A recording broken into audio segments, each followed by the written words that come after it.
I'm literally at the airport. I realized I hadn't done a full moon forecast. So I'm going to do a real quick one. And I think it's good with these things to keep it really simple. I mean, full moons are always doorways. It can feel like a project or a trip, or in my case, it's a trip comes to an end.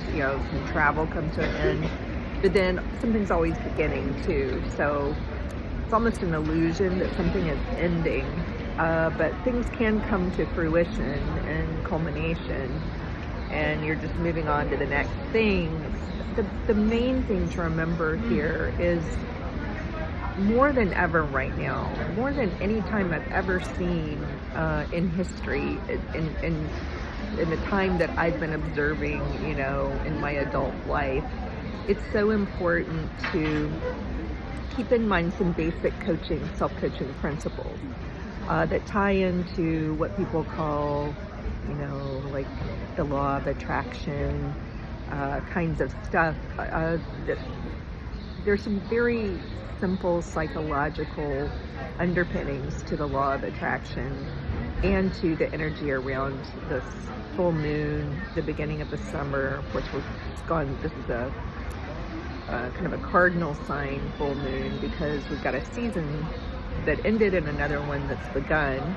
Again, it's that duality of the beginning and ending. It's kind of an illusion that something actually begins or ends.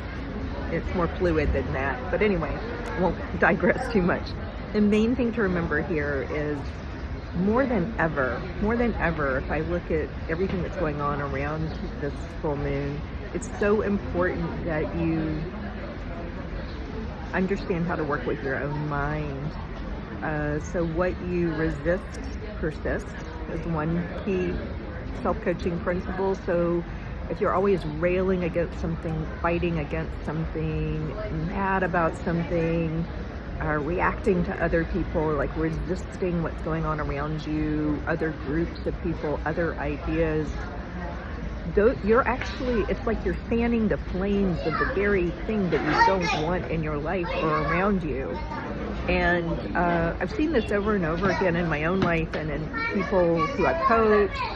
This stuff really happens. So when you are railing against the world, you're angry about something, you're fighting something, resisting something, you actually fan the flames and make it flourishes more in your life. It's way better to work with your own mind, to think about the seeds, the positive seeds you want to plant. What do you want to grow in your life? Do you want to grow the thing that you hate, that you're resisting? Probably not. Do you want to grow the thing you really want to see in the world? Most people probably do. So you've got to figure out what that is and really focus on that. So focus on what it is you want to grow. You don't do that by looking at the thing you hate or that you resist or that you don't want. You look at the thing that you want to grow. More than ever, it's so important that everyone focus on this. If you wonder why the world seems like it's just going crazy, it's because everybody's looking at what they don't want. And I know that sounds, can sound to some like that's just crazy talk, but I've seen it work on an individual level so often. And there is science behind this. I'm in an airport, I can't go into it, but there is. And there's proof that it works to focus more on what you want. There's tons of proof out there. But I'm in an airport, and so I'm not going to go into it.